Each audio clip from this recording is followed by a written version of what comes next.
We're in Salem, Massachusetts at the Peabody Essex Museum, and we're about to take a walk on the Runway of Love. This is a fashion show celebrating the late designer Patrick Kelly. He was born in Mississippi and hit it big in New York and Paris. Yo, Tyson, it's great to see you. Thank you for meeting us here. Thank you for having me, Jared. Good to see you. So tell us, who is Patrick Kelly? Patrick Kelly is and was a visionary with his ambitions for self as a fashion designer. Born at the height of Jim Crow in Vicksburg, Mississippi, made his way to Atlanta, but most importantly, and what we see in the exhibition, is that trip that he took to Paris, where he became an expat and never looked back. And a fashion star. And a fashion star, and still a rising star. Well, let's meet Patrick Kelly in his own clothing.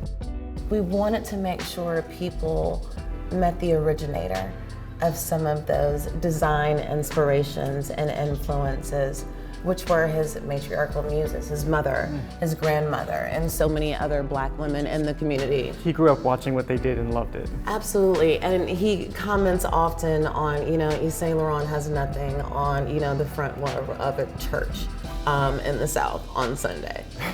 Because it was filled with high style. Absolutely filled with high style, and the hats. You'll see so many hats and accessories in the exhibition. So you see those influences of his upbringing in the South. And I mentioned that, no, maybe he never came back, but it never left him. And we see these beautiful overalls that people look at as something that is sort of domestic workwear, if you will. And it does harken back to, ideas about working in fields and slavery and that upbringing in Jim Crow South. But it's also a sense of authenticity and this reclamation of self and this unabashed, unashamed, unapologetic presence that he had as a Black man from the South. You love this particular. Like, who does a turtleneck bodysuit in black and red with a tulle train for bridal with the candy box hat, right?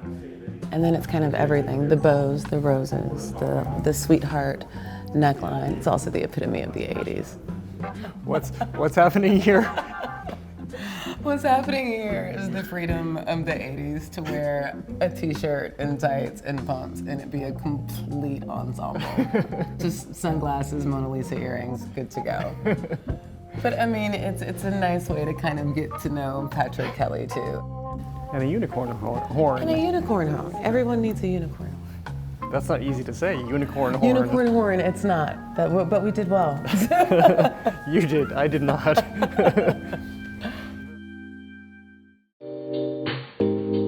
He worked 24/7 from what I understand. Absolutely. What do you make of that work ethic? I mean, he comes from the South.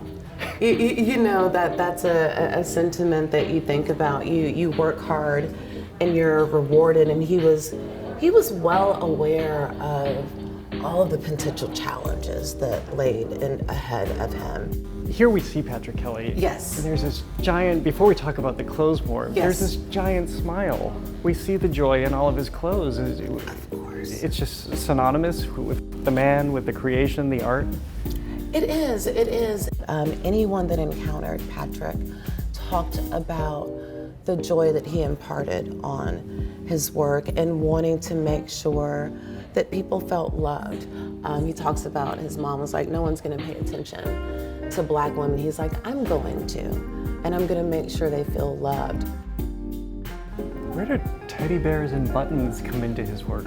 We have to talk about the buttons first. He brought that to his original designs and thinking about the way that his mother and his grandmother took these collections of buttons, these jars of buttons that they would have. And it's like, maybe they don't match, but we can fashion the identity that you want to present. And you see that in a lot of the accessories. You think about the teddy bears, those things that offer a sense of warmth. There's a sense of domesticity and interiority. Patrick's inviting you into his personhood as a human being and then as a designer. And then again, a lot of this exuberance that we see is that Black queer joy. And we see it taking the shape in certain forms of resistance as well, and kind of pushing down certain stereotypes and tropes too. Theo, here we arrive at the end of the show with this really striking dress. How did you land on this being the lasting image? I mean, it is a lasting image, right? And it's something that, it is a salute to heartstrings, and it really acknowledges that this was a career that ended a bit too soon. And we think about HIV and AIDS in the 80s, and we think about kind of the whole cusp of the conversation we've been having with this exhibition and this beautiful presentation of joy, even though there is a bit of an underlying current of pain. And you see with this salute and this tribute with DIFA, based in Atlanta, and fundraising for the HIV and AIDS crisis and epidemic. How old was he when he died? He's 35. How much do we see his clothing alive today out on the streets?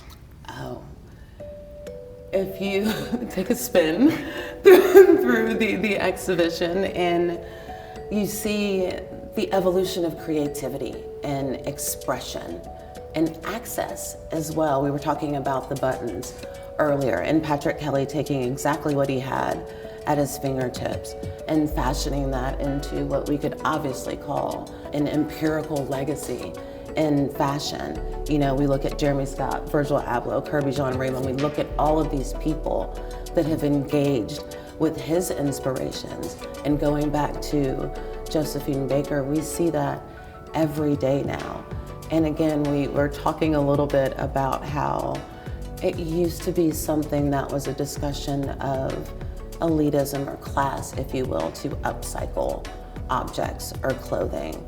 And now we see that as kind of, you know, la mode du jour with upcycling fashions. And that's one of the truest expressions. And Patrick Kelly managed to fashion that into, again, a historical yet contemporary design empire that we see every day.